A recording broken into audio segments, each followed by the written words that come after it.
অনুব্রতর জেলা সভাপতি পদ উধাও হতেই বীরভূম তৃণমূলে ভাঙন। বীরভূম জেলায় তৃণমূল কংগ্রেসের জেলা সভাপতির পদই তুলে দিয়েছে তৃণমূল। আর এই ঘটনাকে অনেকেই বলছেন অনুব্রতর ডানা ছাঁটা গেল।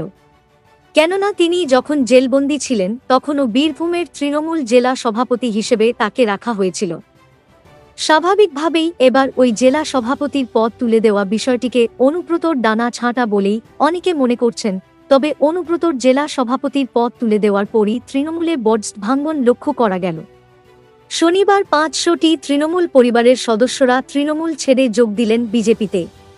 ২১-এর বিধানসভা নির্বাচনের পর বীরভূম জেলা তৃণমূলে এত বড় ভাঙন লক্ষ্য করা যায়নি বলেই দাবি করা হচ্ছে। সম্প্রতি যে ৫০০টি পরিবার তৃণমূল কংগ্রেস ছেড়ে বিজেপিতে যোগ দিয়েছেন তারা হাসন বিধানসভার এলাকার। এদের মধ্যে আবার ৪ জন প্রাক্তন পঞ্চায়েত সদস্য রয়েছে বলেও দাবি করেছে বিজেপি। যারা তৃণমূল ছেড়ে বিজেপিতে যোগ দিলেন তারা দাবি করছেন অপারেশন সিঁদুর তাদের চোখ খুলে দিয়েছে। দেশের নিরাপত্তায় বিজেপির বিকল্প আর কেউ নেই বলে তারা মনে করছেন।